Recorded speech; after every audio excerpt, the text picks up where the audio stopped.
End goal buyers, మీ కష్టాల్లో నమ్మకమైన మీ ఆత్మీయ నేస్తం.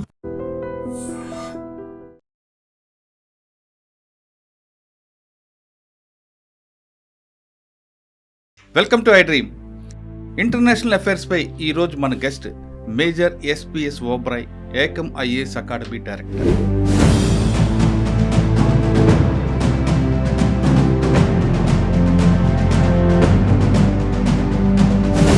సింధు జలసంధ్ ఒప్పందం ఏంటి? ఆ ఒప్పందం ఉల్లంఘిస్తే ఖచ్చితంగా భారత్ మీద అటాక్ చేస్తాం, వారి చేతులు నరుకుతాం, భారత ఒక ఆనకట్టలను బ్లాస్ట్ చేస్తాం అంటూ పాకిస్తాన్ ఇచ్చిన వార్నింగ్గా తీసుకోవాలా? దానికి కౌంటర్గా మనం వేయాలి.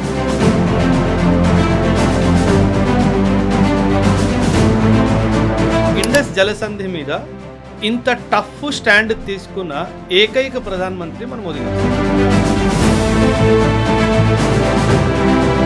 దానివల్ల ఇప్పుడు పాకిస్తాన్లో చాలా తీవ్రమైన అక్యూట్ స్కేర్సిటీ ఆఫ్ వాటర్ ఉంది సార్. మీరు ఒక వీడియో వచ్చింది సార్, మీరు చూసారో చూడో తెలీదు.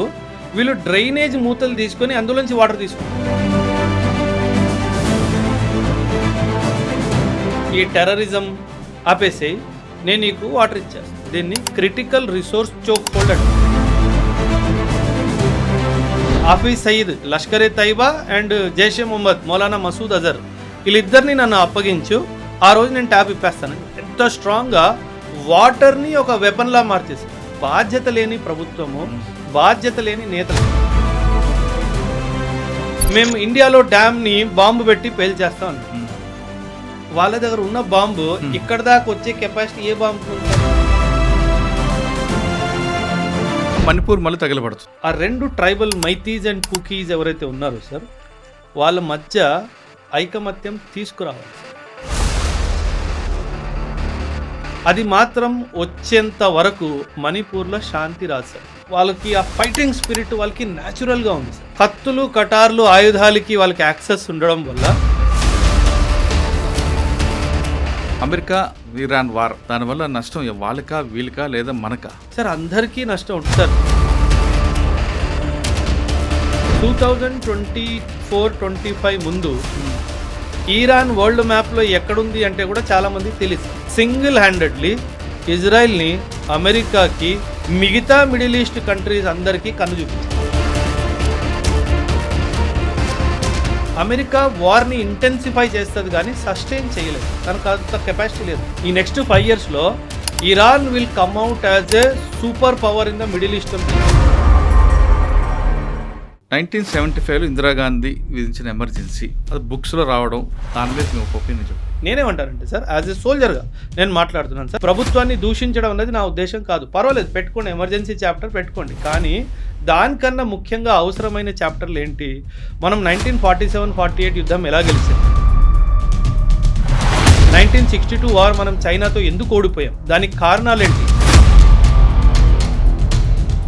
పాజిటివ్తో పాటు నెగిటివ్ చెప్పాలి, మన చరిత్ర అనేది తెలియాలనేది ఉద్దేశం. అంటే సార్, మీరు ఇందిరాగాంధీ గారి గురించి ఆ ఒక్క అధ్యాయమే రాస్తున్నారు, తను చేసిన మిగతా విషయాలు. పాకిస్తాన్ని 2 ముక్కలు చేసిన ధైర్యం ఎవరికి ఉంది సార్? ఇందిరాగాంధీకే. వెనిజులాలో ఎక్కడ ఏది జరిగినా we are the first responders sir. ఆ దేశం కూడా రెస్పాండ్ అవ్వదు, మనం వెళ్ళిపోతాం సార్. అంటే రెడీగా ఉంటాం సార్. 2005లో సునామీ వచ్చినప్పుడు శ్రీలంకన్ గవర్నమెంట్ శ్రీలంకలో రెస్పాండ్ అవ్వలేదు, మనం వెళ్ళిపోయాం. జపాన్ గవర్నమెంట్ జపాన్లో కూడా రెస్పాండ్ అవ్వలేదు, అక్కడ కూడా వెళ్ళిపోయాం. So that was our response speed sir. So India ఏమంటుందంటే, ప్రతి దేశంలో ఎప్పుడైనా ఆపద వచ్చినప్పుడు నేను వెళ్తే, ఫ్యూచర్లో ఎప్పుడైనా సరే ఆ దేశం నాకు అగేన్స్ట్గా ఏమన్నా డిసిషన్ తీసుకున్నప్పుడు. Welcome to iDream. International affairs పై ఈరోజు మన guest major SPS Oberoi, Ekam IAS academy director. Oberoi గారు మేజర్లుగా పనిచేస్తున్నప్పుడు జరిగిన సంఘటనలతో పాటు ఐఏఎస్ అకాడమీలో ఆయన చేసుకున్న సబ్జెక్ట్ను, తర్వాత ఆయన రెగ్యులర్గా చేస్తున్న బుక్స్ నాలెడ్జ్లో ఆయన విపరీతమైన ఫాలోయింగ్ ఉంది. ప్రతి విషయాన్ని క్షుణ్ణంగా చెప్పడంలో లేదా దాని రూట్స్లో చెప్పడంలో ఆయనకు ఒక స్పెషల్ ఉంది. అందుకే ఓబ్రాయ్ గారు ఇంటర్వ్యూ అంటే చాలామంది ఇష్టపడుతున్నారు. ఓబ్రాయ్ గారి ఇంటర్వ్యూ కావాలి, అందులో పలానా సబ్జెక్ట్ మీద ఎక్కువ డిస్కస్ చేయనట్టు మీరు అడుగుతున్న ప్రశ్నలకే ఈరోజు ఆయన సార్ని అడుగుతున్నారు. సార్ నమస్తే అండి. నమస్తే సార్. సార్, మీరు ప్రతి ఇంటర్వ్యూలో కొంతమంది కింద కామెంట్స్ చేస్తున్నారు. ఏమని సార్? ఆ కామెంట్స్లో కూడా ఇంటర్నేషనల్ అఫైర్స్లో కొన్ని ఇష్యూస్లో మీ ద్వారా తెలుసుకోవాలని, ముఖ్యంగా చెప్పాలంటే బ్లూ స్టార్ కానీ లేదా పాకిస్తాన్ ఇష్యూలో కానీ, అంటే వేరే వాళ్ళు చెప్పింది కూడా నచ్చుతుంది, కానీ మీరు ఫీల్డ్లో చేసి వచ్చారు కాబట్టి మీకు ఎక్కువ రెప్యుటేషన్, మీ ఇంటిగ్రేటెడ్ మీద ఎక్కువ మంది అడుగుతున్నారు. మీరు చెప్పేది అది కరెక్ట్ కాంక్రీట్గా ఉంటుంది కాబట్టి బాగా ఆ సబ్జెక్ట్ కనెక్ట్ అవుతున్నారు. అంటే బిగ్తా వాళ్ళు చెప్పింది బాగుంటుంది, వాళ్ళు ఫీల్డ్ బయట ఉండి చెప్పేది ఫీల్డ్ ఆఫీసర్ ఎక్స్పీరియన్స్ చెప్పడం అనేది కొంచెం డిఫరెంట్గా అనిపిస్తుంది. ఎక్కువ మంది మీ ఇంటర్వ్యూస్లో ఆపరేషన్ బ్లూ స్టార్ గురించి కానీ, లేదా పాకిస్తాన్ విషయంలో కానీ, ఆఫ్ఘనిస్తాన్ విషయంలో కానీ, లేదా చైనా టాపిక్, ఇలాంటివన్నీ అడగమని ఎక్కువగా కోరుతున్నారు. ఫస్ట్ మనం ఇవాళ 4 టాపిక్లు తీసుకుంటే, గుడ్, రైట్. పాకిస్తాన్ జలసంధి ఒప్పందం ఏంటి, ఆ ఒప్పందం ఉల్లంఘిస్తే మేము ఖచ్చితంగా భారత్ మీద అటాక్ చేస్తాం, వారి చేతులు నరుకుతాం, భారత యొక్క ఆనకట్టలను బ్లాస్ట్ చేస్తాం అంటూ పాకిస్తాన్ ఇచ్చిన వార్నింగ్గా తీసుకోవాలా, దానికి కౌంటర్గా మనం వేయాలి.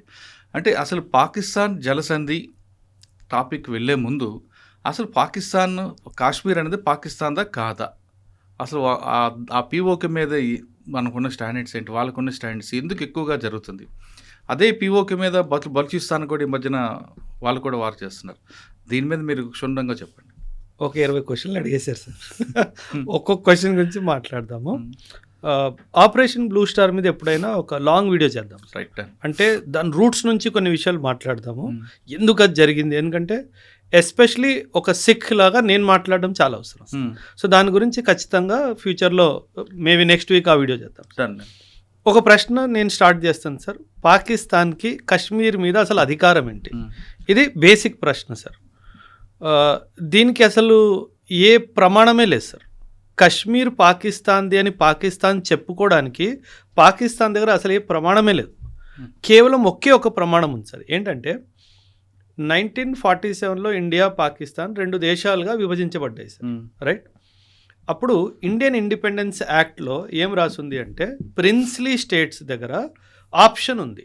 నువ్వు ఇండియా అంటే ఇండియా జాయిన్ అవ్వపో, నువ్వు పాకిస్తాన్ అంటే పాకిస్తాన్ జాయిన్ అయిపో, లేదు నేను ఇండిపెండెంట్గా ఒక నేషన్ లాగా మిగిలిపోతాను అంటే అలా కూడా మిగిల్చుకో అన్నట్టుగా ఒక 3 ఆప్షన్లు అందరికీ ఇచ్చారు సార్. అప్పట్లో జేఎండ్కేకి రాజు మహారాజా హరీ సింగ్ అని చెప్పి ఒక రాజు సార్. ఆ హరీ సింగ్ ఏం చేశాడంటే నేను ఇండిపెండెంట్గా ఉంటాను అన్నట్టుగా తను నిర్ణయించుకున్నాడు. కానీ మనం జమ్మూ అండ్ కాశ్మీర్ లొకేషన్ చూసుకుంటే కనుక అది చాలా ఇంపార్టెంట్ స్ట్రాటజిక్ లొకేషన్లో ఉంది. అంటే ఇండియన్ సబ్ కాంటినెంట్ని సెంట్రల్ ఏషియా నుంచి కనెక్ట్ చేసే మధ్యలో జమ్మూ అండ్ కాశ్మీర్ ఉంది. ఇంత స్ట్రాటజిక్ లొకేషన్లో ఉంది కాబట్టి అది ఇండిపెండెంట్ నేషన్గా అయితే మిగలడానికి వీల్లేదు సార్. పాకిస్తాన్ కూడా ఒక విషయం ఏమర్థమైందంటే ఈ కశ్మీర్ నా దగ్గరకు వస్తే మీరు మ్యాప్ చూడాలి sir. Afghanistan, Pakistan, India map చూసుకుంటే కశ్మీర్ పిఓకే మీద పాకిస్తాన్ కబ్జా లేదు అంటే పాకిస్తాన్కి కూడా సెంట్రల్ ఏషియాకి కనెక్షన్ లేదు సార్. పాకిస్తాన్ కూడా సెంట్రల్ ఏషియా కనెక్షన్ కావాలి అంటే పిఓకే వాళ్ళ దగ్గర ఉండాలి సార్. సో ఇది అర్థమైపోయిన పాకిస్తాన్ మహారాజా హరీ సింగ్ మీద కొంచెం ప్రెషర్ బిల్డప్ చేయడం స్టార్ట్ చేసింది. ఆ ప్రెషర్కి ఆయన గివప్ చేసి ఒక సంధి పాకిస్తాన్తో సైన్ చేయించుకున్నాడు సార్. ఆ సంధి పేరు స్టాండ్ స్టిల్ అగ్రిమెంట్. ఏమైందంటే సార్ 1947 నుంచి 1950 వరకు మనందరికీ తెలుసు 563 నుంచి 565 ప్రిన్స్లీ స్టేట్స్ని మనం మన దేశంలో ఇంటిగ్రేట్ చేసుకున్నాము. థ్యాంక్స్ టు సర్దార్ పటేల్ గారు sir, grand salute to him. ఆయన ఉన్నారు కాబట్టి ఈరోజు మన భారతదేశం మ్యాప్ ఇలా ఉంది సార్. ఆయన ప్లేస్లో ఇంకెవరైనా ఉంటే ఇందులో సగం కూడా భారతదేశంలో మ్యాప్ ఉండేది కాదు sir. So grand salute to Sardar Patel sir, real son of India. Okay, ఇప్పుడు ఈ ప్రిన్స్లీ స్టేట్స్ ఇండియా కానీ పాకిస్తాన్కి జాయిన్ అవ్వాలి అంటే దానికి ఒక ప్రాసెస్ ఉండేది సార్. ఆ ప్రాసెస్లో కొన్ని రాజ్యాల్లో ఏం జరిగిందంటే ప్రిన్స్లీ స్టేట్స్లో వాళ్ళు డైరెక్ట్గా ఇన్స్ట్రుమెంట్ ఆఫ్ యాక్సెషన్ సైన్ చేసుకున్నారు. ఇన్స్ట్రుమెంట్ ఆఫ్ యాక్సెషన్ అంటే ఏంటంటే యాక్సెషన్ అనే పదానికి అర్థం ఏంటంటే నేను నా రాజ్యాన్ని నీ దేశంలో కలుపుకుంటున్నాను, ఇకపై నేను రాజు కాదు, నేను డెమోక్రసీకి నా రాజ్యాన్ని ఇచ్చేస్తున్నాను, నేను ఒక నార్మల్ సిటిజన్ లాగే బతుకుతాను అని ఒక ఒప్పందం. దీన్ని ఇన్స్ట్రుమెంట్ ఆఫ్ యాక్సెషన్ అంటారు. చాలా ప్రిన్స్లీ స్టేట్స్ డైరెక్ట్గా ఇన్స్ట్రుమెంట్ ఆఫ్ యాక్సెషన్కి సైన్ చేసేసుకున్నారు. అంటే ఏంటి, ఇండియాలో కానీ పాకిస్తాన్లో కానీ జాయిన్ అయిపోవాలని ఒప్పేసుకున్నారు. కానీ కొన్ని ప్రిన్స్లీ స్టేట్స్ మాత్రము 2 స్టెప్ ప్రాసెస్ని తీసుకున్నారు సార్. ఈ 2 స్టెప్ ప్రాసెస్ ఏంటంటే మొదటిగా స్టాండ్ స్టిల్ అగ్రిమెంట్ సైన్ చేసుకుందాం. అంటే ఏంటి, స్టేటస్ కో మెయింటెనెన్స్, స్టే అంటాం కదా మనం, కోర్టు నుంచి స్టే తెచ్చుకుంటాం కదా, దాన్ని స్టాండ్ స్టిల్ అగ్రిమెంట్ అంటారు. ఏమని, నువ్వు నా మీద దాడి చేయొద్దు, ఏం చేయొద్దు, నేను ఇంకా ఆలోచిస్తున్నాను, నేను ఇద్దరు రావాలా వద్దా అన్న విషయం. ఓకే. ఈ మహారాజా హరి సింగ్ కూడా ఏం చేశాడంటే స్టాండ్ స్టిల్ అగ్రిమెంట్ పాకిస్తాన్తో సైన్ చేసుకున్నాడు. ఇప్పుడు పాకిస్తాన్ వైపు కూడా ఆలోచన చూడండి సార్. ఒక ప్రిన్స్లీ స్టేట్ నాతో స్టాండ్ స్టిల్ అగ్రిమెంట్ సైన్ చేసుకున్నాడంటో అంటే అర్థం ఏంటి, రేపో మాపో ఇన్స్ట్రుమెంట్ ఆఫ్ యాక్సేషన్ కూడా సైన్ చేసుకుంటాడనే కదా సార్ అర్థము. సో పాకిస్తాన్కి ఏమనిపించిందంటే మనం స్టాండ్ స్టిల్ అగ్రిమెంట్ సైన్ చేయడంలో గెలిచిపోయాం కాబట్టి ఖచ్చితంగా ఇది మన దగ్గరికే రావాలి అని వాళ్ళకి క్లారిటీ వచ్చేసింది. కానీ వాళ్ళ ఆవేశంతో ఆగలేక ఏం చేశారు, జమ్మూ అండ్ కాశ్మీర్ మీద దాడి చేశారు సార్. ఓకే. సో ఆ దాడి చేసినప్పుడు మహారాజా హరి సింగ్ ఏం చేశాడు, భయపడిపోయాడు. అమ్మో వీడు నా రాజ్యాన్ని ఆక్రమించేటట్టు ఉన్నాడని చెప్పేసి పరిగెట్టుకుంటూ ఇండియా దగ్గరకు వచ్చాడు. అప్పట్లో మనకు తెలుసుంటే మౌంట్ బ్యాటన్ గారు ఉన్నారు, మన ఇండియాలో ఇంకా వెళ్ళిపోలేదు. మౌంట్ బ్యాటన్ గారు ఏమన్నారంటే, నువ్వు స్టాండ్ స్టిల్ అగ్రిమెంట్ పాకిస్తాన్తో సైన్ చేసేసుకున్నావు కదా, నీకు ఎటువంటి సహాయం మేము అందించడానికి వీల్లేదు, ఎందుకంటే అది ఇప్పుడు మేము వస్తే నీ ఇంటర్నల్ అఫైర్స్లో మేము ఇంటర్ఫియర్ అయినట్టు ఉంటుంది.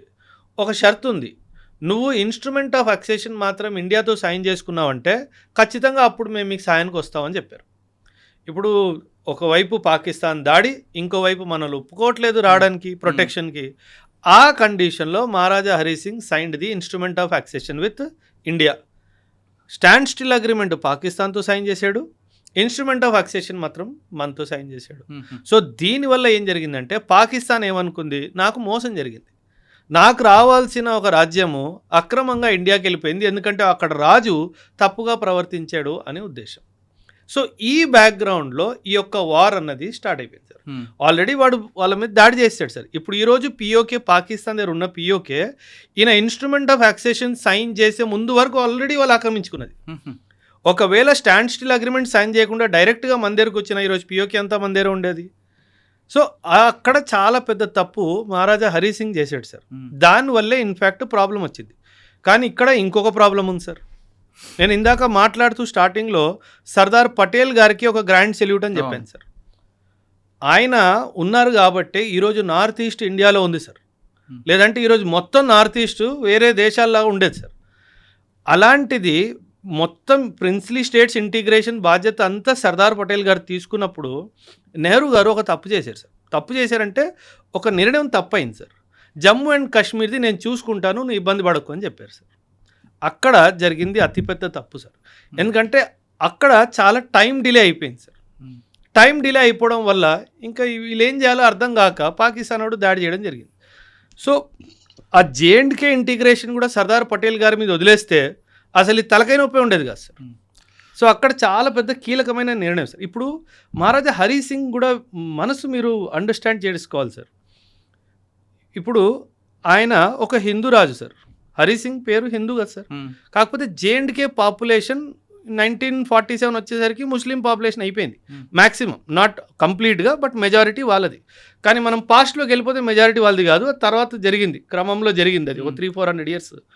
ఆ తర్వాత ఎప్పుడైనా మాట్లాడదాం ఖచ్చితంగా దాని గురించి కూడా. జేఎండ్కే అసలు ముస్లిం పాపులేషన్ ఎలాగైందో అది కూడా మనం కనుక్కోవాలి సార్. సో మహారాజా హరి సింగ్ ఏమనిపించింది, నేను హిందూ రాజుని కానీ నా పాపులేషన్ మాత్రం ముస్లిము, నేను పాకిస్తాన్కి వెళ్ళాను అనుకోండి ఖచ్చితంగా వీళ్ళు ఒకటైపోతారు, నన్ను పక్కకి జరిపేస్తారు అన్న క్లారిటీ ఉంది. ఇండియాలో వద్దాము అంటే ఇండియా ఏమో డెమోక్రటిక్ కంట్రీ, నేను ఈ కంట్రీలోకి వచ్చేస్తే నా రాజరికం పోతుంది కదా.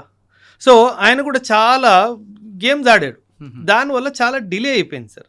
ఈ డిలే వల్ల ఇంకా పాకిస్తాన్ అటువైపు రెస్ట్లెస్ ఫీల్ అయిపోయింది. ఇక్కడేమో జవహర్లాల్ నెహ్రూ గారేమో నేను చూసుకుంటానని చెప్పి సర్దార్ పటేల్ గారిని పక్కకు తప్పియడం జరిగింది. సో ఇలా తప్పులు కొన్ని జరగడం వల్ల ఇదొక సమస్య ఇప్పటికీ ఒక సమస్యలాగా మిగిలిపోయింది సార్. అంటే దీనికి ఒక సొల్యూషన్ ఉంటుందా? దీనికి ఐక్యరాజ్య సమితి 1948లో ఒక రెజల్యూషన్ పాస్ చేసింది సార్. ఆ రెజల్యూషన్ పేరు రెజల్యూషన్ నంబర్ 47, 47వ రెజల్యూషన్. ఇందులో ఒక 3 స్టెప్ సొల్యూషన్ ఇచ్చింది sir. UN security council 3 step solution ఇచ్చింది. ఏమన్నది సెక్యూరిటీ కౌన్సిల్, పాకిస్తాన్ ఏమన్నది, మీరు కాశ్మీర్లో ఎలక్షన్స్ పెట్టండి, అక్కడ ప్రజలు ఏం కోరుకుంటారో దాన్ని బట్టి మీరు డిసైడ్ చేసుకోండి అని అన్నారు. కానీ వీళ్ళు ఏం చేశారు, పాకిస్తాన్ వాళ్ళు చాలా మిలిటరీ అండ్ వాళ్ళ పారామిలిటరీ ఫోర్సెస్ని దింపేశారు. సో సెక్యూరిటీ కౌన్సిల్ ఏం తీర్పిచ్చిందంటే 3 steps, 3 step process. Election conduct చేస్తాం కానీ మొదటి షరతు పాకిస్తాన్ కంప్లీట్గా ట్రూప్స్ని విత్డ్రా చేసుకోవాలి, పారామిలిటరీ ట్రూప్స్ని కూడా విత్డ్రా చేసుకోవాలి. పాకిస్తాన్ కంప్లీట్గా విత్డ్రా చేసిన తర్వాత భారతదేశం వాళ్ళ ట్రూప్స్ని తగ్గించేయాలి, ట్రూప్స్ నంబర్స్ని సంఖ్యని తగ్గించాలి. మొత్తం పూర్తిగా మనకు అనలేదు, పూర్తిగా వాళ్ళని అన్నారు, తగ్గించమని మనల్ని అన్నారు. ఎందుకంటే సార్ ఇన్స్ట్రుమెంట్ ఆఫ్ వ్యాక్సేషన్ మన దగ్గర ఉంది, అందుకే మనల్ని తగ్గించమన్నారు, వాళ్ళని పూర్తిగా తీసేయమని చెప్పాడు. ఈ రెండు జరిగిన సందర్భంలో మూడవ స్టెప్ అక్కడ ఎలక్షన్ కండక్ట్ చేయండి అని చెప్పారు. సో ఇప్పుడు ఈ మొదటిదే జరగలేదు, రెండోది ఎలా జరుగుతుంది, మూడోది ఎలా జరుగుతుంది, ఆ ఎలక్షన్ ఎప్పటికీ అవ్వలేదు సార్. కానీ దీనికి సందర్భంలో ఇంకో విషయం జరిగింది సార్. జేఎండ్కేకి మనం స్పెషల్ స్టేటస్ ఇచ్చాం సార్. స్పెషల్ స్టేటస్ ఆర్టికల్ 370 370లో మనం ఇచ్చాం సార్, స్పెషల్ స్టేటస్ ఇచ్చాము. ఆ స్పెషల్ స్టేటస్ వల్ల వాళ్ళకి కూడా ఒక రాజ్యాంగం ఉంది. జేఎండ్కే has its own constitution sir. వాళ్ళకి వాళ్ళ రాజ్యాంగం ఉంది, వాళ్ళకి వాళ్ళ జెండా కూడా వేరేగా ఉంది. సో ఏం జరిగిందంటే వాళ్ళ రాజ్యాంగానికి కాన్స్టిట్యూయెంట్ అసెంబ్లీ అంటే ఒక కమిటీని ఏర్పాటు చేసి వాళ్ళు కూర్చొని రాజ్యాంగం రాస్తారు సార్. ఈ కమిటీని ఎవరు ఉండాలి అన్నది వాళ్ళు ఓటింగ్కి వెళ్ళారు. అంటే వాళ్ళ రాజ్యాంగం రాసుకునే కమిటీ కాన్స్టిట్యూయెంట్ అసెంబ్లీ ఓటింగ్ ద్వారా నిర్ధారించబడింది సార్. నేను ఎందుకు ఇది చాలా అంత స్పష్టంగా చెప్తున్నానంటే 1956లో వీళ్ళ కాన్స్టిట్యూషన్ని వీళ్ళు అమలు పరుచుకున్నారు. అడాప్షన్ అయింది, అమల్లోకి 1957లో వచ్చింది. 1956లో జమ్మూ అండ్ కాశ్మీర్ కాన్స్టిట్యూషన్లో 3వ సెక్షన్లో వీళ్ళు ఏం రాశారంటే Jammu and Kashmir was is and will be an integral part of India అని రాసుకున్నారు.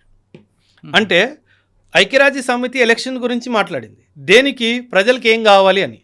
కానీ తర్వాత కూడా ఎలక్షన్ జరిగింది కాన్స్టిట్యూయెంట్ అసెంబ్లీ నిర్ధారించడంలో. ఆ కాన్స్టిట్యూయెంట్ అసెంబ్లీలో రిప్రజెంటేటివ్స్ ఎవరైతే ఎన్నికై వచ్చారో వాళ్ళే నిర్ణయం తీసుకున్నారు జేఎండ్కే ఇస్ పార్ట్ ఆఫ్ ఇండియా అని. అయిపోయింది కదా సార్ తీర్పు. So that is what India said. ఎప్పుడైతే వాళ్ళ కాన్స్టిట్యూయెంట్ అసెంబ్లీ మేము ఇండియాలోనే భాగం అని చెప్పి నిర్ణయించుకున్నారో ఆ తర్వాత యుఎన్ సెక్యూరిటీ కౌన్సిల్ అసలు మాకు సంబంధం లేదు, బికాజ్ యూ సెడ్ ఇది. అదే కాదు సార్ 1952లో అప్పట్లో Sheikh Abdullah prime minister of J and K, వాళ్ళకి ప్రైమ్ మినిస్టర్ ఉండేవాళ్ళు చూడండి. Prime minister of J and K Sheikh Abdullah 1952లో ఒక అగ్రిమెంట్ సైన్ చేసుకున్నాడు సార్. ఆ అగ్రిమెంట్ పేరు ఢిల్లీ అగ్రిమెంట్. ఆ ఢిల్లీ అగ్రిమెంట్లో కూడా సిటిజన్షిప్ సంబంధించి ఒక క్లాజ్ ఉంది. ఆ సిటిజన్షిప్ క్లాజ్లో వాళ్ళు ఏం రాసుకున్నారంటే ఒక దేశానికి ప్రైమ్ మినిస్టర్ 1952 అన్నట్టుగా వాళ్ళు భావిస్తున్నారు, కానీ కాదు, అది వచ్చే సెపరేట్ స్టేట్ మనం అనుకున్నట్టుగా. అందులో సిటిజన్షిప్ సంబంధించి ఆ అంశంలో ఏం రాసుకున్నారంటే ఆ citizen of జేఎండ్కే is a citizen of India. అయిపోయింది కదా సార్. ఒకవైపు మీ రాజ్యాంగం ఏం చెప్తుంది, మీరు మాలో భాగం అని చెప్పి, ఒకవైపు మీ అగ్రిమెంట్ మీ ప్రైమ్ మినిస్టర్ సైన్ చేసిన అగ్రిమెంటే చెప్తుంది మీ పౌరులు మా దేశం యొక్క పౌరులు అని చెప్పేసి. ఇంకా చాప్టర్ క్లోజ్ అయిపోయింది కదా సార్. సో పౌరులు ఒకవైపు రాజు, ఒకవైపు ప్రధానమంత్రి, ముగ్గురు ద్వారా తెలిసిపోయింది ఏమని, Kashmir wants to be integral part of India. ఇంకా పాకిస్తాన్ ఎవరు, ఇంకా అమెరికా ఎవడు, ఇంకా చైనా వాడు ఎవడు సార్. మరి ఎందుకంటే ఈ వివాదం అలా కొనసాగుతూనే ఉంది సార్. అన్నదమ్ముళ్ళు గొడవలు, ప్రాపర్టీ డిస్ప్యూట్స్ 40 సంవత్సరాలు 50 సంవత్సరాలు పోవా సార్ కోర్టుల్లో. అదే ఇది సార్. ఇప్పుడు మనం సింధు జలసింధు, ఈ వర్షాలు పడుతున్నాయి కానీ మనకు ఉపయోగం లేని వర్షాలు ఇవి తక్కువ వస్తున్నాయి. దీవెన వివాదం పెరిగే అవకాశం ఉంది. అందుకని పాకిస్తాన్ మినిస్టర్ కూడా స్టేట్మెంట్ ఇచ్చారు, చేతులు నరుకుతావని, ఆనకట్ల పేల్చేస్తామని. అది జరిగేదనా? ఎవరో ఫాల్స్ వీడియో కూడా రిలీజ్ చేశారు సార్, ఏఐ వీడియో. అది భలే గమ్మత్తుగా ఉంది సార్ ఆ వీడియో. అంటే సార్ అంటే నేను అంటే అది ఏ కాదు కానీ ముందైతే ప్రోక్ అయిపోతుంది కానీ జనాలు. అవును అయ్యారు. అది చాలా భలే బ్యూటిఫుల్గా ఏఐ కూడా క్రియేట్ చేశారు సార్ దాంట్లో. అంటే నా ఉద్దేశము ప్రభుత్వాన్ని మెచ్చుకోవాలి అన్నట్టు ఏం కాదు సార్, కానీ ఈ ఇండస్ జలసంధి మీద ఇంత టఫ్ స్టాండ్ తీసుకున్న ఏకైక ప్రధానమంత్రి మన మోదీ గారు సార్. అంటే నేను ఆయన అప్రిషియేట్ చేయట్లేదు సార్, మళ్ళీ చెప్తున్నాను మీ ప్రేక్షకుల కోసము. కానీ ఇంత టఫ్ స్టాండ్ గతంలో ఇందిరాగాంధీ గారు కూడా తీసుకోలేదు సార్. పాకిస్తాన్ 2 ముక్కలు ఆవిడే చేసింది, కానీ ఐడబ్ల్యూటీని ఇంత టఫ్గా చేయడం మనం గతంలో చూడలేదు సార్. దానివల్ల ఇప్పుడు పాకిస్తాన్లో చాలా తీవ్రమైన అక్యూట్ స్కేర్సిటీ ఆఫ్ వాటర్ ఉంది సార్. మీరు ఒక వీడియో వచ్చింది సార్, మీరు చూసారో చూడో తెలీదు, వీళ్ళు డ్రైనేజ్ మూతలు తీసుకొని అందులోంచి వాటర్ తీసుకుంటున్నారు. అంత దరిద్రమైన పరిస్థితి వాళ్ళకి వచ్చేసింది సార్. దేనివల్ల వచ్చింది, మనం ఐడబ్ల్యూటీ ద్వారా రిలీజ్ చేసే వాటర్ని ఆపేసాం కాబట్టి. ఇండియా చాలా స్పష్టంగా చెప్పింది సార్, నువ్వు ఈ టెర్రరిజం ఆపేసేయి, నేను నీకు వాటర్ ఇచ్చేస్తా, సింపుల్. దీన్ని జియో పాలిటిక్స్లో ఒక పదం ఉంది సార్, దీన్ని క్రిటికల్ రిసోర్స్ చోక్ హోల్డ్ అంటారు. అంటే మనము WWF మీరు చూస్తే కనుక పీక పట్టేసుకుంటారు కదా, దాన్ని చోక్ హోల్డ్ అంటారు. ఇండియా పాకిస్తాన్ పీక పట్టేసింది. సో వాళ్ళకు ఒక చాలా స్పష్టంగా ఒక సందేశం ఏమి ఇచ్చిందంటే, నీకు నీళ్లు కావాలి అంటే నువ్వు ఈ టెర్రరిజం బిజినెస్ ఆప్. హాఫీజ్ సయీద్, లష్కరే తైబా అండ్ జైషే మొహమ్మద్ మౌలానా మసూద్ అజర్ వీళ్ళిద్దరిని నన్ను అప్పగించు, ఆ రోజు నేను ట్యాబ్ ఇప్పేస్తానని చెప్పాడు.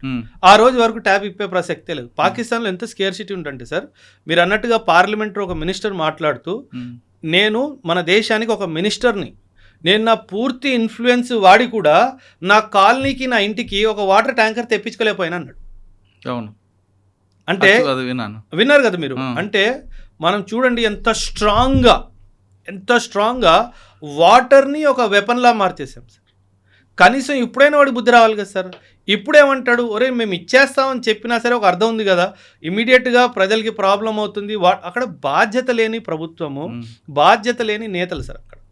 సో వాళ్ళేంటి, మేము ఇండియాలో డ్యామ్ని బాంబు పెట్టి పేల్చేస్తాం అన్నాడు. వాళ్ళ దగ్గర ఉన్న బాంబు ఇక్కడ దాకా వచ్చే కెపాసిటీ ఏ బాంబుకు ఉంది సార్? ఒక విషయము. రెండో విషయము, వాళ్ళ ఆపరేషన్ సింధూర్లో ఎన్నో బాంబులు వేయడానికి ప్రయత్నించారు. ఒక యుద్ధం జరుగుతున్న వాతావరణంలో ఎన్నో బాంబులు వేయడానికి ప్రయత్నించారు. ఒక్క బాంబు కూడా వాళ్ళు పంపించింది మనం భూమి కూడా తాగల. అలాంటి పాకిస్తాన్ ఏ డ్యామ్ని పగలగొడుతుంది? ఆ డ్యామ్ని పగలగొడితే నీళ్ళు ఎటు వెళ్తే అసలు జ్ఞానమే లేదు సార్.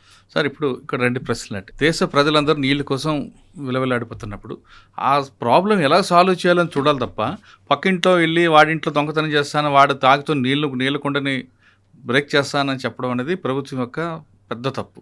దాన్ని ఎలా చూడాలి ఒకటి. నెక్స్ట్, ప్రజలు ఎంతకాలం ఉంటారండి ఇలాగా? వాళ్ళు తిరుగుబాటు రావాలి కదా.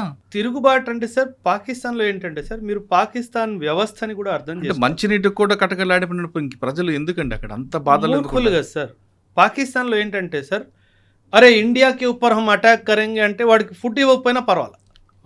అంటే ఒక ఫాల్స్ హాల్యూసినేషన్ అంటాం కదా సార్, అందులో ఉండిపోతున్నారు సార్ వాళ్ళ యాటిట్యూడ్ అది. అంతే. వాళ్ళు ఇంకా సార్ అవన్నీ ఇంకా నాకు ఎలా చెప్పాలో అర్థం కావట్లేదు సార్. అంటే బుర్ర లేని మనుషులు సార్, అంతే. అసలు ఇండియాని తిడితే చాలు, అంతే. తిండి లేకపోతే పెట్టమని పర్వాలేదు. ఇండియాతో కయం ఉందా?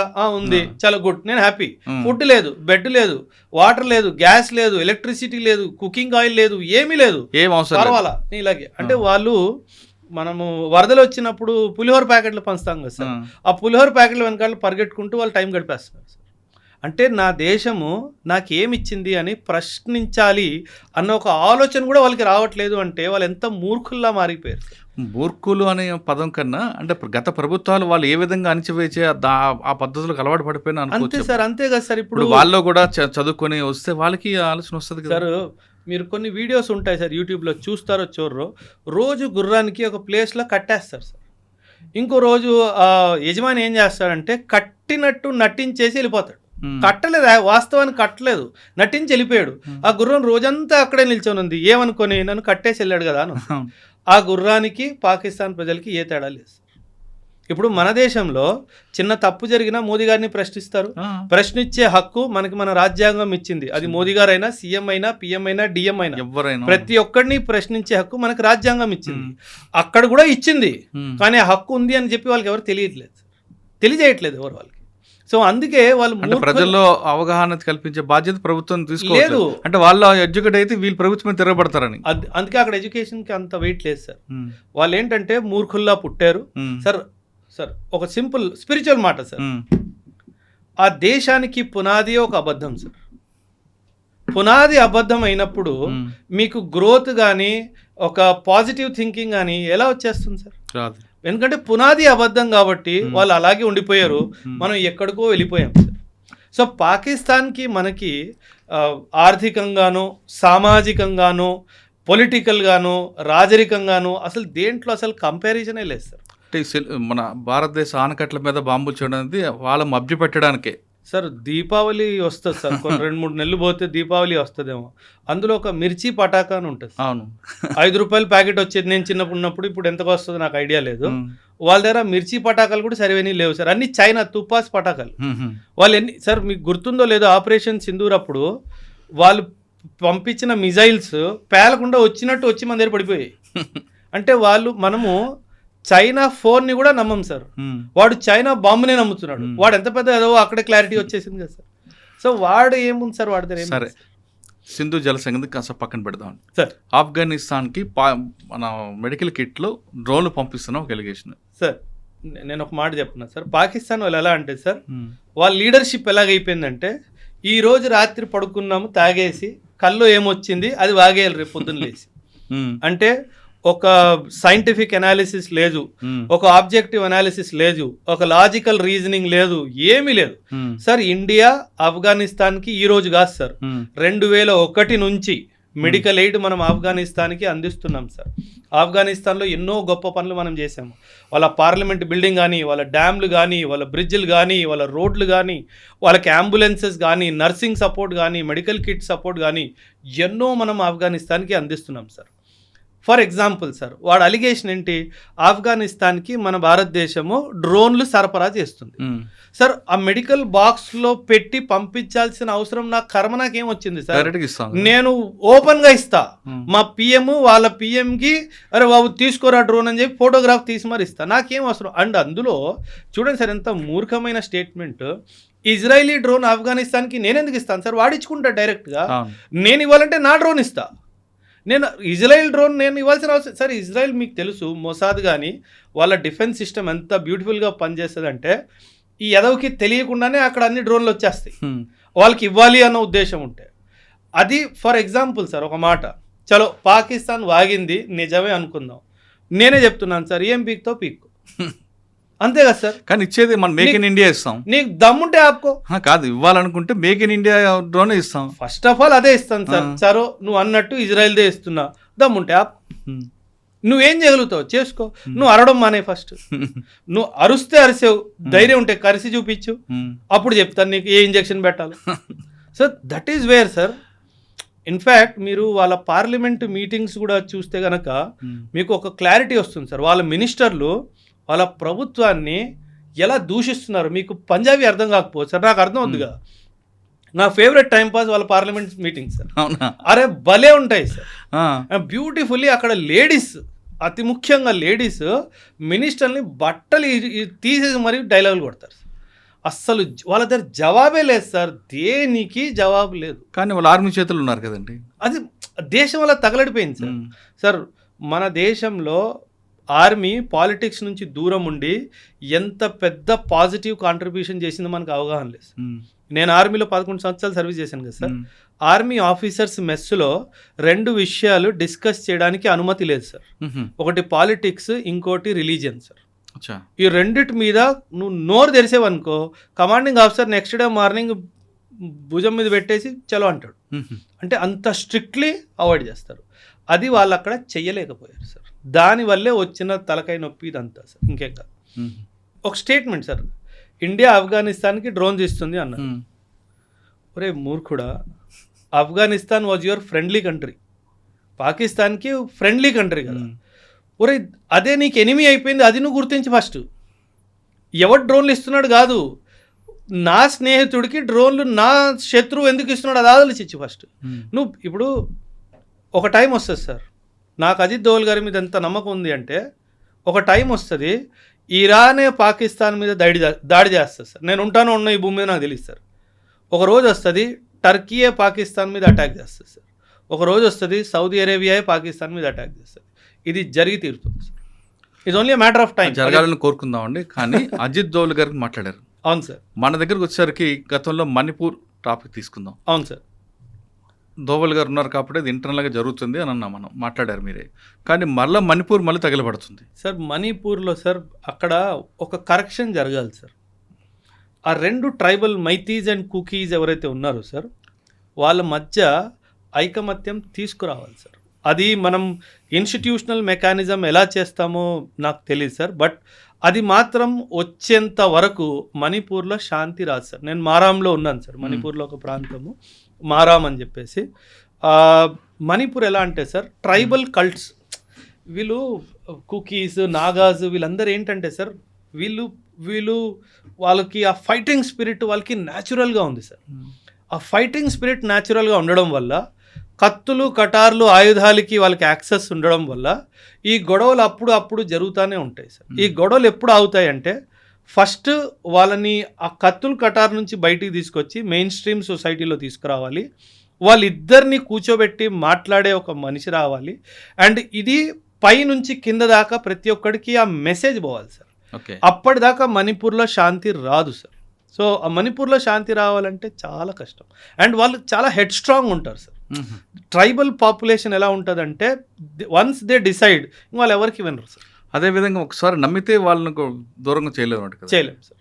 అది ఆ ఫ్లాష్ పాయింట్లోకి వెళ్ళిపోయింది సార్. ఆ ఫ్లాష్ పాయింట్ నుంచి బయటకు వచ్చి వాళ్ళు శత్రువుల నుంచి మిత్రుల్లో ఒకసారి అవ్వడం మనం సాధిస్తే కనుక మళ్ళీ ఏమంటారు ఫ్యూచర్లో మణిపూర్లో ఒక్క తుపాకీ కూడా పేలదు సార్.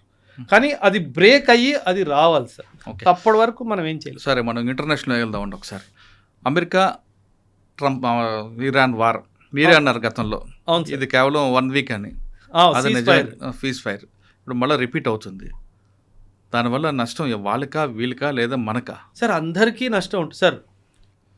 అమెరికాకి నష్టం ఉంది సార్, ఇరాన్కి నష్టం ఉంది. కానీ ఒక్క విషయం సార్ నేను ఇక్కడ చెప్పాలనుకుంటున్నాను. నేను ఇరాన్ని సపోర్ట్ చేయట్లేదు సార్. వ్యక్తిగతంగా నేను ఇరాన్ని సపోర్ట్ చెయ్యను. కానీ ఒక మిలిటరీ స్ట్రాటజిస్ట్ లాగా మాట్లాడడానికి ప్రయత్నిస్తున్నాను సార్. 2024-25 ముందు ఇరాన్ వరల్డ్ మ్యాప్లో ఎక్కడుంది అంటే కూడా చాలామందికి తెలియదు సార్. నమ్ముతారు కదా? అంటే మిడిల్ ఈస్ట్లో ఎక్కడో ఉంటుంది, అంతేగాని ఆ స్ట్రైట్ ఆఫ్ హోర్ముజ్ కానీ ఈ ఇరాన్ కానీ కువైత్ బహ్రెయిన్ కానీ ఎవరికి తెలియదు సార్ ఎక్కడ ఉంటుందో. కానీ ఒక దేశము అమెరికా శాంక్షన్స్లో గత 3 దశాబ్దాలుగా ఉంది సార్. ఆ దేశం అమెరికన్ శాంక్షన్స్లో ఉంది. అంటే ఏంటి? ఓపెన్గా వీళ్ళు వరల్డ్లో ట్రేడ్ చేయలేరు. వాళ్ళతో ట్రేడ్ చేసేది దేశాలు కొన్నే, మనము రష్యా కానీ చైనా కానీ ఇతర దేశాలు మిడిల్ ఈస్ట్ కంట్రీస్ మాత్రమే. అలాంటి దేశము 30 సంవత్సరాలుగా శాంక్షన్స్లో ఉంటున్న దేశము సింగిల్ హ్యాండెడ్లీ ఇజ్రాయెల్ని అమెరికాకి మిగతా మిడిల్ ఈస్ట్ కంట్రీస్ అందరికీ కన్ను చూపించింది సార్. వీళ్ళందరూ కలిసి ఒక్కసారైనా వాడిని అరే బాబు నిన్ను ఓడిచ్చేసాము అని చెప్పి ఆ స్టేజ్ దాకా తీసుకెళ్లారా? లేదు. లీడర్షిప్ని ఎలిమినేట్ చేశారు. టాప్ లీడర్షిప్ని ఆయతుల్లా ఖొమైనీని ఫస్ట్ డే February 28 రోజు ఎప్పుడో దాడి జరిగింది, ఆ రోజు లేపేశారు. ఓకే, బాగానే ఉంది. ఆ తర్వాత ఏంటి? Nothing happened. ఎందుకంటే అమెరికా సార్, అమెరికా వార్ని ఇంటెన్సిఫై చేస్తుంది కానీ సస్టైన్ చేయలేదు. తనకు అంత కెపాసిటీ లేదు, సస్టైనెన్స్ కెపాసిటీ లేదు. మనము డీఎస్కలేట్ చేస్తూ సస్టైన్ చేయడానికి ప్రయత్నిస్తాం. అది మన war strategy sir. America war డాక్ట్రిన్లోనే చాలా పెద్ద తప్పు ఉంది సార్. సో ఆ తప్పు ఉన్నంత వరకు దేశంలో ఇలా డిస్టర్బెన్స్ కంటిన్యూగానే ఉంటుంది. ఇరాన్ సార్ ఇప్పుడు మీరు ఇప్పుడు చూస్తున్నారు సార్, నేను నెక్స్ట్ 5 years చూస్తున్నాను. ఈ నెక్స్ట్ 5 yearsలో Iran will come out as a super power in the middle eastern region. ఇప్పుడు మీరు చూస్తున్న దాడులు చాలా జీరో. రానున్న టైంలో సౌదీని కానీ కువైత్ని కానీ యుఏఈని కానీ ఇరాక్ని కానీ ఇరాన్ వదిలే ప్రసక్తే లేదు సార్. అండ్ వెనక నుంచి రష్యా అండ్ చైనా సపోర్ట్గా ఎప్పుడు ఉంటారు. సో ఇప్పుడు ఏమైంది? పడుకున్న పులికెళ్ళి నువ్వు చెవిలో చేసినట్టుంది. ఇప్పుడు పులి లేచింది, ఇంక దానికి పోరాడాలి అనిపించే ఏమంటారు దాన్ని వేటకెళ్ళాలి అని అనిపిస్తుంది, దాన్ని ఆపడానికి వీల్లేదు. పడుకున్న పులిని నువ్వు లేపావు సార్. చూడండి సార్, ఒక not even advanced country Iran ఎక్కడుంది సార్ కంపేర్ టు అమెరికా? ఎక్కడా లేదు. Intelligence Israel best, defence forces best, missile systems best, drone systems best, air crafts best, అన్నీ బెస్ట్గా ఉన్నా ఏం చేస్తున్నారు? ఏం చేయలేకపోతున్నారు సార్. కువైత్ మీద ఎన్ని దాడులు జరిగాయి సార్? కువైత్ ఒక్క రిప్లైని ఇవ్వగలిగిందా సార్? యుఏఈ మీద ఎన్ని దాడులు చేసింది సార్ ఇరాన్? ఒక్క రిప్లైని ఇచ్చిందా సార్? ఏం లేదు. అమెరికా ముఖ్యమైన ఉద్దేశం, అమెరికా ఉద్దేశం ఏంటంటే మిడిల్ ఈస్ట్లో అన్రెస్ట్ క్రియేట్ చేయాలి సార్. ఈ అన్రెస్ట్ ఇప్పుడు సార్ సింపుల్ సార్, నేను ఈరోజు రాత్రి మీ ఇంటి మీద దాడి చేస్తాను అని చెప్పి మీకు వాట్సాప్ మెసేజ్ పెట్టాను. మీరేం చేస్తారు? కాపులాకి మనుషులు పెట్టుకుంటారా? పెట్టుకోరా? వెళ్ళి పోలీస్ స్టేషన్ కంప్లైంట్ ఇస్తారా? ఇవ్వరా? కాపులాకి మనుషులు పెట్టుకుంటారు, వాళ్ళకి ఆయుధాలు కూడా ఇస్తారు. ఆ ఆయుధాలు ఎక్కడి నుంచైనా కొనుక్కోవాలి కదా మీరు. ఈ మిడిల్ ఈస్ట్ దేశాలన్నీ అమెరికా ఉండి కాపులాగా ఉండమని చెప్పి ఆయుధాలు వాడి దగ్గర కొనుక్కుంటున్నారు. మిమ్మల్ని ఆయుధాలు కొనుక్కునేటట్టు చేసింది ఎవరు? నేను అమెరికా. సో అమెరికా ఏం చేస్తుందంటే మిడిల్ ఈస్ట్లో డిస్టర్బెన్స్ క్రియేట్ చేయాలి, ఆ డిస్టర్బెన్స్కి దేశాలు భయపడాలి, ఆ భయంతో నా దగ్గర ఆయుధాలు కొనుక్కోవాలి, వాళ్ళ దేశంలో మిలిటరీ బేస్ ఎస్టాబ్లిష్ చేయడానికి నాకు భూమి ఇవ్వాలి. వాడు కావాల్సింది అదే, వాడు క్రియేట్ చేసుకున్నాడు. మనమేమో ఇరాన్ న్యూక్లియర్ అన్నాం. ఇప్పుడు న్యూస్ పేపర్లో కానీ ఎక్కడైనా సరే న్యూక్లియర్ గురించి అసలు మాట కూడా వస్తుందా? రావట్లా. అప్పుడు ఏమీ దొరకలేదు, ఇప్పుడు ఏమీ దొరకలేదు. అంటే అల్టిమేట్ తీసుకుంటే ఆయుధాల కంపెనీ ఓనర్లు బతుకుతున్నారు, అంతే. వాళ్ళ బిజినెస్ పెరుగుతుంది. అమెరికా ముఖ్య ఎకనామిక్ ఇదే కదా సార్, ఆయుధాలే కదా సార్. ఇదంతా ఆయుధాలు అమ్ముకోవడానికి వ్యాపారం సార్. ఈ వ్యాపారం కోసం వరల్డ్ అంతా వీళ్ళు డిస్టర్బ్ చేస్తారు. సో మనం కూడా డిస్టర్బ్ అవుతున్నాము, వరల్డ్ అంతా డిస్టర్బ్ అవుతుంది సార్. ఇంకోటి 1975లో ఇందిరాగాంధీ విధించిన ఎమర్జెన్సీ, అవును సార్, అది బుక్స్లో రావడం, దాని మీద మేము ఒక ఒపీనియన్ చెప్పండి. అమ్మో ఇది పొలిటికల్ సార్, చాలా జాగ్రత్తగా మాట్లాడి జాగ్రత్తగానే మాట్లాడతారు సార్. చాప్టర్ ఏమంటారు, ఎన్సీఆర్టీ క్లాస్ 9 సోషల్ సైన్స్ బుక్లో ఎమర్జెన్సీ చాప్టర్ తీసుకురావాలి అని చెప్పి ఒక కీలకమైన నిర్ణయం తీసుకున్నారు సార్. సార్ మనము అంటే ఇది నా వ్యక్తిగత అభిప్రాయం సార్.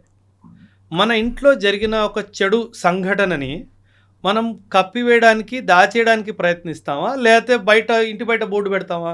ఈ రోజు నా కొడుకు నన్ను కొట్టాడని చెప్పి నాన్న గోడ మీద రాసుకుంటాడు, లోపల పెట్టుకుంటాం. మనం దాన్ని కవరప్ చేయడానికి పెట్టుకుంటాం.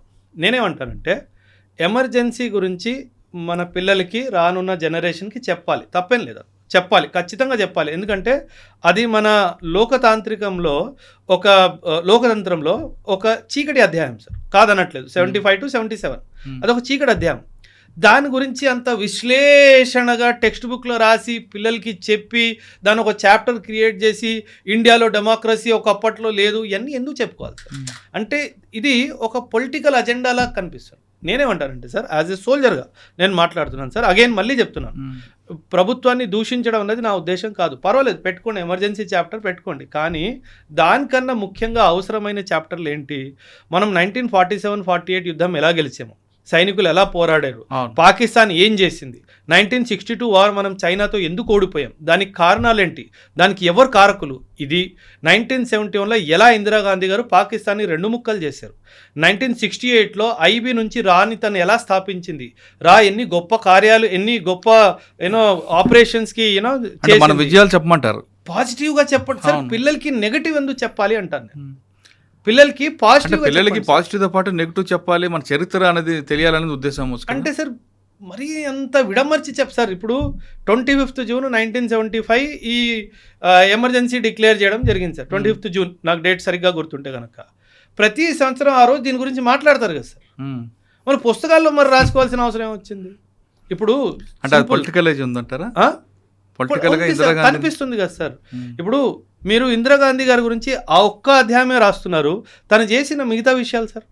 ఈరోజు గురించి మీరు చాలా గొప్పగా మాట్లాడుకుంటున్నారు. ఆ రాని స్థాపించింది ఎవరు సార్? ఇందిరాగాంధీ గారే. సిక్కింని ఇండియాలో యాడ్ చేసింది ఎవరు సార్? ఇందిరాగాంధీ గారే. పాకిస్తాన్ని 2 ముక్కలు చేసిన ధైర్యం ఎవరికి ఉంది సార్? ఇందిరాగాంధీకే. విశ్వస్థాయిలో ఇండియాకి ఒక గుర్తింపు తీసుకొచ్చింది సార్ ఆవిడ. అసలు ఇండియాకి గుర్తింపే లేదు ఇంటర్నేషనల్ ప్లాట్ఫామ్స్లో, తీసుకొచ్చింది ఆవిడ. ఇవన్నీ ఎందుకు రాయట్లేదు మరి? ఇవన్నీ కూడా రాయండి. అది పొలిటికల్ కదా. That is what sir. అంటే మనం పిల్లలకి సార్, పిల్లలు నేనేమంటానంటే సార్, పిల్లల్ని పొలిటిసైజ్ చేయొద్దు అంటారు. పెద్దగా అయిన తర్వాత ఎలాగో తెలుసుకుంటారు వాళ్ళు. క్లాస్ 9th పిల్లోడికి ఎమర్జెన్సీ గురించి మీరు ఏం సాధిస్తారు చెప్పి?